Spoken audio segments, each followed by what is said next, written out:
जी students, आज हम biology की दो इम्पोर्टेंट ब्रांचेस के बारे में डिस्कस करने जा रहे हैं, क्योंकि हम ब्रांचेस ऑफ बायोलॉजी डिस्कस कर रहे हैं। तो आज जो हम डिस्कस करेंगे उसमें सबसे पहले हमारे पास फार्माकोलॉजी है, देन एंटीमोलॉजी है। देख लेते हैं ये टर्म्स जो हैं किस चीज से बिलोंग करती हैं और इसमें आखिर हम करेंगे क्या। ठीक है, सबसे पहले फार्मा की बात आती है। फार्मा का जो वर्ड है बायोलॉजी में, इसको हम मेडिसिन कहते हैं। फार्मा का मतलब क्या होता है? मेडिसिन। ठीक है, सिंपली। और लॉजी मीन होता है स्टडी। ये तो अब हमें याद हो चुका है, क्योंकि हमने लॉजी जो है स्टडी कहा था बायोलॉजी की फर्स्ट टर्म जब हमने डिफाइन की थी। तो इसमें हमें पता चल गया कि मेडिसिन की स्टडी। ये बहुत सिंपल सी बात है, लेकिन सवाल यह है कि व्हाट इज मेडिसिन, कि मेडिसिन क्या चीज होती है। ठीक है, अब मेडिसिन जो होता है वो एक मॉलिक्यूल होता है। ठीक है ना, मॉलिक्यूल है, केमिकल है। ठीक है, एक मॉलिक्यूल हो गया, एक केमिकल से मिलकर बनता है। ठीक है, केमिकल जो है ये क्या करते हैं, आखिर ये हम मेडिसिन बनाते क्यों हैं। ठीक है, तो ये मेडिसिन और ये मॉलिक्यूल जो है ये डिजाइन किए जाते हैं, मतलब इसको, इस मॉलिक्यूल को इस तरह डिजाइन किया जाता है कि डिजीज को कंट्रोल कर सके, हमारी बॉडी में डिजीज को क्या कर सके, कंट्रोल कर सके।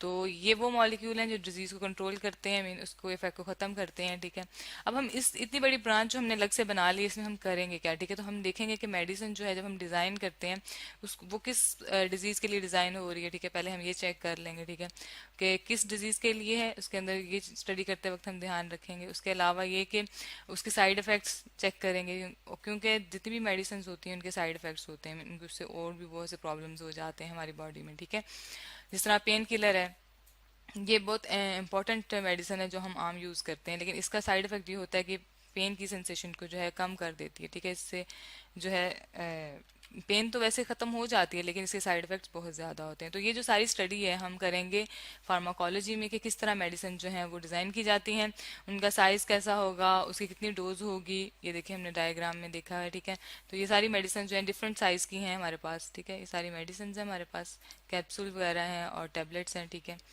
तो इन मेडिसिन की साइज क्या होगा, इनकी कितनी डोज होगी। ठीक है, उस लिहाज से कितनी मिकदार में लेनी चाहिए, कितने टाइम लेनी चाहिए। तो इस लिहाज से अक्सर हमने देखा होगा उसके ऊपर मिलीग्राम लगा होता है टैग, जब हम टेबलेट लेते हैं। तो इसलिए ये डोज डिफाइन की जाती है कि कितनी जो मिकदार में ये लेनी चाहिए। तो ये सारी स्टडी हम फार्माकोलॉजी में करते हैं। ठीक है, इसके बाद हम देख लेते हैं एंटोमोलॉजी क्या होती है।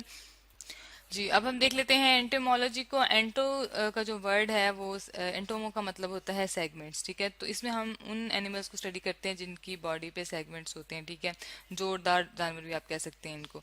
ये हमारे पास आपको जितने ऑर्गेनिज्म नजर आ रहे हैं सारे इंसेक्ट्स हैं। ठीक है, ये सारे इंसेक्ट्स हैं। ठीक है, इसमें सारे मोस्टली उड़ने वाले होते हैं, और इनकी जो आपको स्किन नजर आ रही है, जो बॉडी पैटर्न है, इसमें जोड़ है। ठीक है, तो ये सारे जो हैं इनको हम कहते हैं इंसेक्ट्स कहते हैं। ठीक है, लॉजी मीन वही बात, स्टडी सेगमेंटेड जो ऑर्गेनिजम्स होते हैं जिनकी बॉडी पे सेगमेंट होते हैं, उनकी जब हम स्टडी करते हैं तो उसको हम कहते हैं एंटोमोलॉजी। ठीक है, अब इतनी बड़ी ब्रांच हमने अलग से बना ली है, आखिर इसमें हम करेंगे क्या, इस ये ऑर्गेनिज्म जो है अलग से क्यों किए गए हैं। इसकी रीजन ये है कि हम देखेंगे कि ये ऑर्गेनिज्म कितने इंपॉर्टेंट है, इनका लाइफस्टाइल क्या है, और ये ह्यूमन बींग के लिए कैसे बेनिफिशियल है। जैसे हमारे पास हनी बी आ जाती है। ठीक है, अब हनी बी क्या करती है, वो हमारे लिए हनी प्रोड्यूस करती है। ठीक है, तो जब हम इसको इस ब्रांच में स्टडी करेंगे कि ये कितनी इंपॉर्टेंट है, इसको किस तरह रखा जाए कि मैक्सिमम हनी प्रोड्यूस करे, और ये इसमें कौन कौन सी ऐसी क्वालिटीज हैं जिसकी वजह से ये हमारे लिए शहद बनाती है। ठीक है, इसके बाद हमारे पास हाउस फ्लाई आ जाती है, और ये मक्खी होती है। ठीक है, ये हमारे पास हमारे लिए डिजीज कॉज करती है। ठीक है, तो ये डिजीज कॉजिंग होती है, बीमारियां फैलाती है। ठीक है, तो आखिर इसके अंदर ऐसी कौन सी चीज है जो कि इसको, मतलब उसने जो डिजीज कॉजिंग उसके अंदर फैक्टर आ गया। ठीक है, हालांकि ये दोनों ही इंसेक्ट्स हैं। ठीक है, तो ये हमारे लिए बेनिफिशियल है और ये हमारे लिए नुकसानदेह है। तो ये तमाम स्टडीज जो इसमें हम ये देखेंगे कि ये ऑर्गेनिज्म जो इंसेक्ट्स हैं ये हमारे लिए क्या फायदेमंद है, बेनिफिशियल है, या ये हम लिख लेते हैं बेनिफिशियल के स्पेलिंग ठीक कर लेते हैं, बेनिफिशियल है या फिर हमारे लिए नुकसानदेह हैं। ठीक है, तो इसके फायदे और नुकसान जो हैं, प्लस हम इसके अंदर कहते हैं बेनिफिशियल, और आप कह सकते हैं साइड इफेक्ट्स, या इसको कह सकते हैं।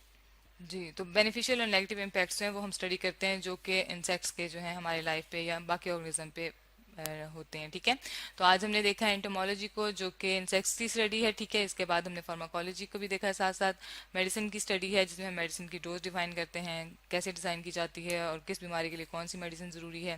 इस हवाले से हमने देखा इन दोनों ब्रांचेस को, फार्माकोलॉजी और एंटोमोलॉजी जो है अलग अलग ब्रांचेस हैं, और इनको आज हमने डिस्कस किया है इसमें हम क्या क्या स्टडी करते हैं।